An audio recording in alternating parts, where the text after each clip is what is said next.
Metal Jesus, I'm back again, and I'm really excited to bring to you a video of a console that actually I didn't know very much about before I started this, and a friend of mine let me borrow it, and that is the Nintendo Virtual Boy.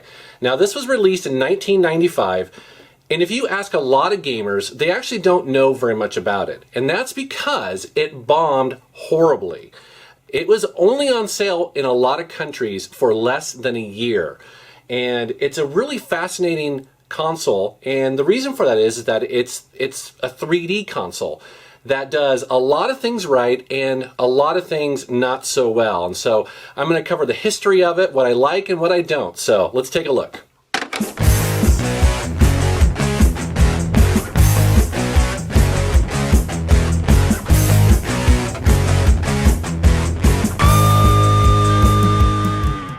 Now, the story of the Virtual Boy actually begins way back in 1992 when the original creator of the hugely successful Game Boy got the idea for a portable 3D console, and the Virtual Boy was the brainchild of that.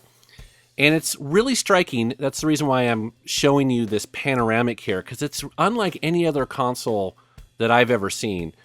It's got a stand that you can adjust, and it sits down on a table, and you're basically meant to push your head forward into the visor, and you see and play 3D games.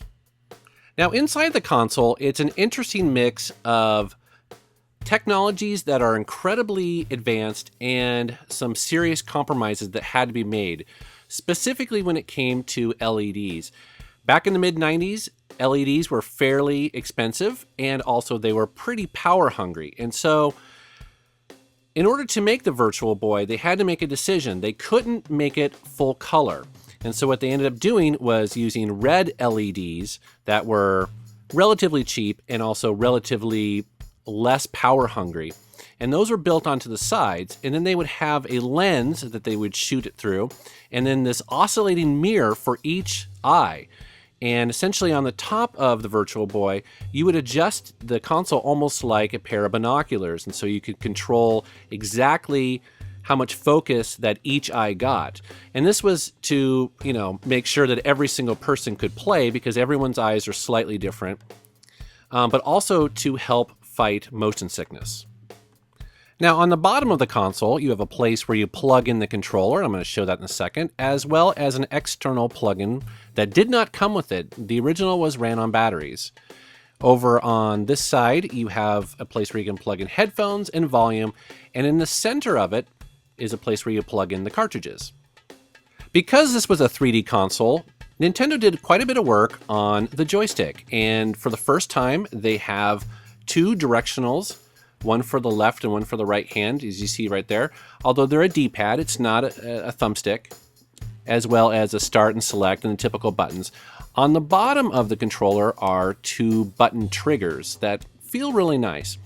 And then all of this is powered by 6 AA batteries that also is part of the joystick, and there's a power button that turns it all on. Now, I found the Virtual Boy joystick to be surprisingly comfortable, especially with those handles, and really reminded me of the GameCube, which would come out many years later. So how does all this work? Well, I'll show you here. Basically, you adjust the stand. I'm a fairly tall guy, so I have to aim it up slightly. Plug a game in the front there, and grab the joystick, turn it on, look inside, and then start messing with the focus. Now, you don't have to do this for every game, but it's kind of sensitive, and so if you knock it around even a little bit, you have to go in and refocus the mirrors. And then basically, this is how you play the game. And yes, you look like a complete and utter dork doing it. All right, so we're all set up. Let's play some games. The Virtual Boy comes with Mario Tennis.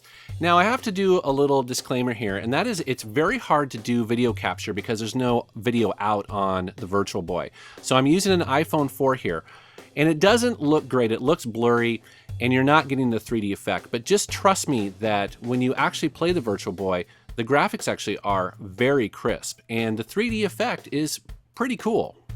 So all told, there were 22 releases for the Virtual Boy, and 14 of them came to North America. And so I'm going to show you some of the ones that I have here, including this great game called Red Alert. this is actually a pretty impressive game. It shows off the 3D effect really well. It's wireframe vector graphics, but it also highlights one of the big downfalls to the console, and that is, while it's 32-bit and fairly powerful, for whatever reason, Nintendo did not include 3D acceleration in it. And so a lot of the games, the 3D effect it's not as impressive as it could have been. And so, for instance, in that game, you notice that there's no textures mapped onto those polygons. So it's a little disappointing. Now here's an interesting shooter called Vertical Force. What's really interesting about this game is that it has two planes. It has the ability for you to go above and below. And so as you are shooting bad guys, you will see my ship getting larger and smaller as I'm shifting planes. It's actually kind of neat. Next up is the game that most people consider to be the must-have title for the Virtual Boy, and that is Wario Land. And it's a fantastic, fully featured, really interesting platformer. And if you are interested in the Virtual Boy at all, this really should be your first game. It's fantastic and plays perfectly. Next up is a pretty interesting pinball game called Galactic Pinball. And my wife and I played this for quite a bit. And it's not the best pinball game. I mean, the physics are a little floaty on it. It doesn't feel like a real ball bouncing around there. But the table is tilted forward and shows off the 3D effect really well. It's a pretty neat game, pretty fun. So that's one I would highly recommend. Here's a bowling game, which I didn't like very much. Found it to be too difficult. Next up is Waterworld, which is actually a shooter.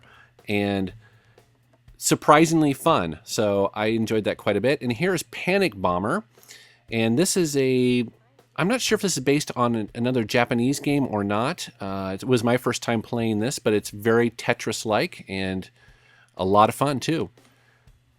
Now here's a game called Mario Clash, and this is kind of an interesting 3D take on the classic arcade Mario Brothers. Do you remember that one where it was all one screen?